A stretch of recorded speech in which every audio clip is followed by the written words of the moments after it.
New information in the nightmare vacation endured by thousands.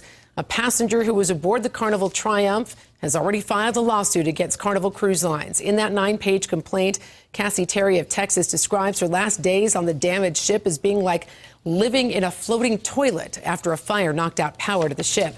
Meantime, this Triumph was on the move again today. Video here of the ship being moved to a shipyard where it will be repaired. A fire in the engine room knocked out power on the third day of that 4-day cruise, and it took nearly 5 days to tow it back to the U.S. A Denver family was among those who had to endure the crazy conditions on board that ship. The family returned home today, telling 7 News reporter Don Champion about what it was really like on board since Sunday's fire.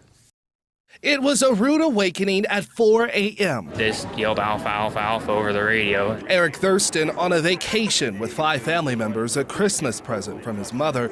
But after that fire Sunday morning, this family vacation turned into a dark, smelly ordeal. We had an interior room, so we had no lights. Luckily, our neighbors across the hall would open up their door, and then their lights would shine in so we could see what was going on. The smell indescribable. My brother left the room because it got too hot some nights, and the ventilation just wasn't there, and sometimes it just smelled way too bad. So they put their luggage on the bunk bed so it wouldn't get soaked with water and sewage. All the water was coming up out of the floor drains, depending on which way you tilt. When you tilt one way, everything would come back across, and tilt the other way. Fresh water and food scarce. The first day they opened up the restaurant, people ran in there and just hoarding food. People were grabbing loaves of bread. He waited 4 hours for a burger, but even after all that, this foul journey didn't sour Eric's opinion of cruises. But I can't figure it could happen twice. If it did, then I'm never happening again. In Denver, Don Champion, 7 News.